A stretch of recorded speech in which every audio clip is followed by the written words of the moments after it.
What's up everybody, I'm Seth Fowler and today we're taking a look at the sneaker releases in the second half of February, which includes All-Star Weekend, and of course during All-Star Weekend there's some pretty awesome drops happening, and I'll let you guys know whether I think each shoe is going to sit on shelves or sell out. I've done this series twice a month for a really long time, so I'm sure if you've seen this series before you have some idea of how this works. I mean, what we're going to be doing in this video is in the name. I'm going to be talking about all the sneakers that are dropping, what I think of each one, and whether I think each one is going to sell out immediately or maybe go to clearance. As always, please make sure that you're only buying sneakers because you personally want them and not because you feel like you're being pressured into buying them or because some random dude like myself told you to. So with that being said, let's jump right into it. And I want to start things off on February 14th, and I know we've already talked about that day in the previous video, but there are two standouts that I feel like you guys might want to know about. The first shoe dropping on February 14th is the women's Air Jordan 1 UNC in patent leather. I'm sure by this point you've already seen a bunch of videos on this sneaker. It's only coming in women's sizes, and if you know anything about women's sizes, you know that if you have a smaller foot and you're a guy, you might be able to squeeze into it. And also, it's a great looking sneaker. I think the color blocking is incredible. That said, I'm not a huge fan of patent leather Air Jordan 1s, however, I will still be trying to grab this shoe. And if you're not a fan of patent leather Air Jordan 1s, this might not be a bad one to pass. But I don't think anyone's going to be passing on this shoe if they can fit it, because at this point the hype is kind of off the charts. So obviously this sneaker is going to sell out. Next is a Travis Scott sneaker, and no, it's not the Travis Scott Air Jordan 1s that dropped during the Grammys that no one knew was coming, which is really sucks actually. But it is in fact the Air Jordan 33 Travis Scott, which is just not as cool. I mean, it's fine, it's a decent looking Air Jordan 33, it's a Travis Scott collab, which means there will be some hype behind it, but I'm not really that interested in it other than to get it for a review. I would never really wear it off the court. The 33 just doesn't seem like a lifestyle model to me. But it is a Travis Scott collaboration, which means there will be some hype behind it, so for that reason, it's definitely gonna sell out. Moving on to February 15th, we've got the Under Armour Curry 6 in High Vis Yellow. If you're looking for a Curry 6 in a bright yellow colorway that nobody can miss, that's the shoe to grab. In fact, if you're looking for a Curry 6, this is also not a bad choice. If you're like me or like someone who just doesn't need a pair of Curry 6s or want a shoe that blinds people, maybe steer clear of this one. I personally do not see this sneaker selling out.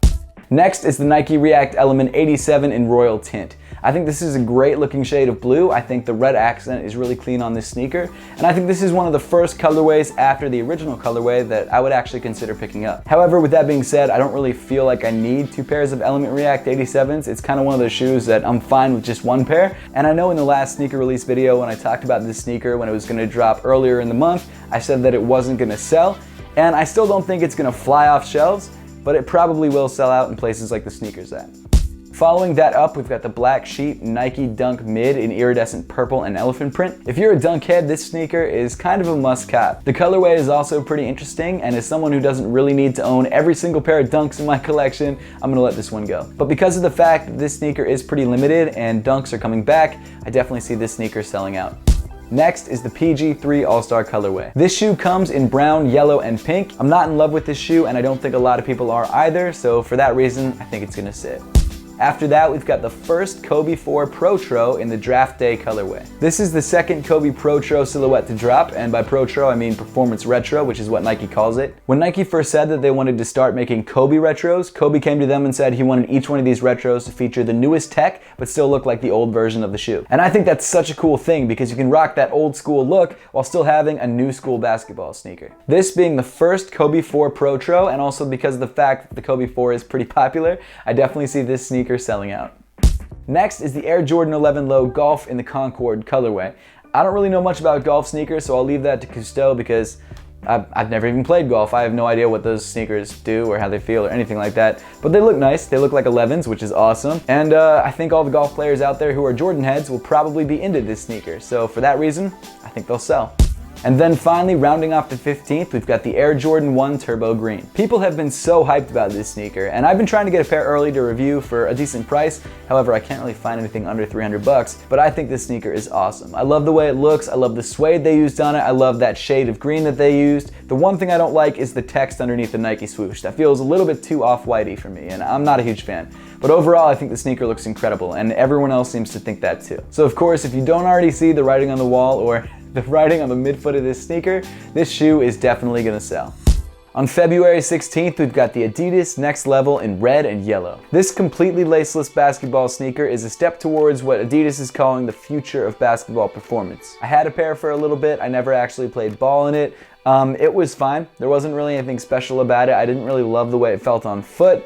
And this colorway, this sort of weird red and yellow colorway, is definitely not my thing. Based on the fact that you can still find the original black and white colorway for retail, I don't think this sneaker is gonna sell. Next is the Air Max 98 in a sort of black and neon multicolored upper. Honestly, this shoe doesn't seem to be anything special. It just seems like a new colorway of the Air Max 98. I don't think I'm gonna buy it, and I don't know a lot of people who really want this shoe, so for that reason, I think it's gonna sit. Following that up, we've got a pretty anticipated release of the Rocket Kyrie 5 in multicolor. I honestly don't know what Rocket is or who Rocket is, so I'm not really familiar with this collaboration. I do think it is a nice looking Kyrie 5, and if I grab a pair to review, I'll figure it out before the review, but as of right now, I have no clue. What I do know is that a lot of people are excited about this sneaker, and it is pretty limited, so I think it's probably gonna sell out. And rounding off the 16th, we've got a return of a classic, the Air Jordan 6 Infrared. This shoe is fire. It's about as classic as you can get for an Air Jordan 6, and I mean, it looks great. There was already a surprise early release on the Sneakers app last week, so a lot of people who wanted their pairs were able to get them early. I actually was Twitch streaming at the time and completely missed them, so it's too bad for me, but if you got a pair, that's awesome. This is a very popular Air Jordan 6, and I think just a very popular Air Jordan in general. I don't think this shoe is going to be very limited, but I do think it probably will sell out. Moving on to February 17th, we've got an incredibly ugly mashup sneaker happening, the Nike Airmore Uptempo 720 in black. I don't know why they keep experimenting with the Nike Airmore Uptempo. I feel like it's a good enough sneaker as it is. It just really didn't need a 720 air bubble on it. I don't like it. Let me know in the comment section down below what you think of this sneaker, but I'm personally definitely going to be avoiding this release. And I'm basing this on what I hope happens. I hope this sneaker doesn't sell because I don't want any more of these colorways out in the world. Following that up, we've got the Nike LeBron 16 Watch the Throne. This shoe comes in a primarily black upper with floral hits on the sock liner of the shoe, and I personally think this is one of the best LeBron 16s to drop all year. It's a simple look from a distance, but when you get up close, you really start to notice those little subtle design details, and I just think it's an awesome look. I'm pretty sure this sneaker is going to be very limited, and I'm not exactly sure what the reason for that is. However, I checked StockX, and the resale price right now in my size was like $675, which is insane for a sneaker that's dropping in 5 days. It's usually a GR, so I'm assuming there's a special reason this sneaker is dropping. If you know it, let me know in the comments. So obviously, based on the resale price, this shoe is definitely gonna sell. Next is the Jordan Why Not 0.2 in the AllStar colorway. This colorway is pretty similar to the initial release of this shoe, and I don't think it's a bad looking sneaker. If you missed out on that initial release and really wanted to grab it, this is a good way to go. That being said, I think the hype on the Jordan Why Not 0.2 has died down, and I don't see this colorway selling out.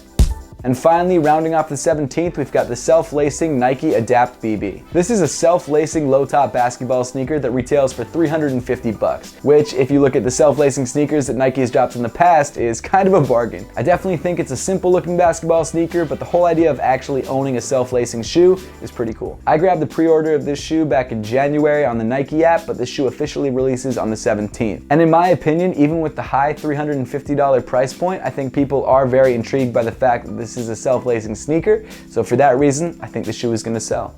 On February 20th, we've got one release, and that's the Nike Air Force 1 Low Utility BHM. There's not too much to say about this sneaker. It kind of just looks like all the other BHM Nikes to drop this year. I don't like the Air Force 1 Low Utility silhouette, so I won't be grabbing this shoe, and I don't think a lot of other people are very excited about this sneaker, so for that reason, I think it's going to sit.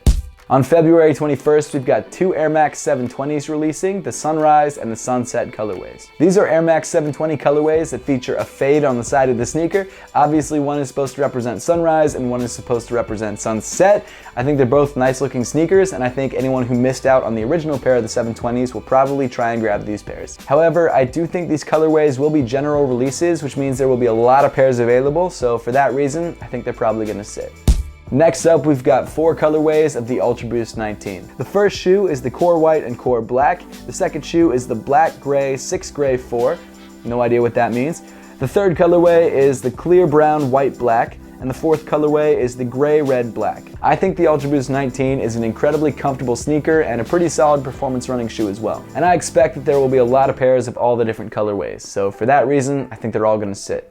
And then rounding off February 21st, we've got the Air Jordan 6 Social Status Black Cat. This is a shoe that I really like the overall colorway of. I love the black and I love the purple, but when you get up close, you realize that what looks like leather from a distance is actually horsehair and crocodile skin.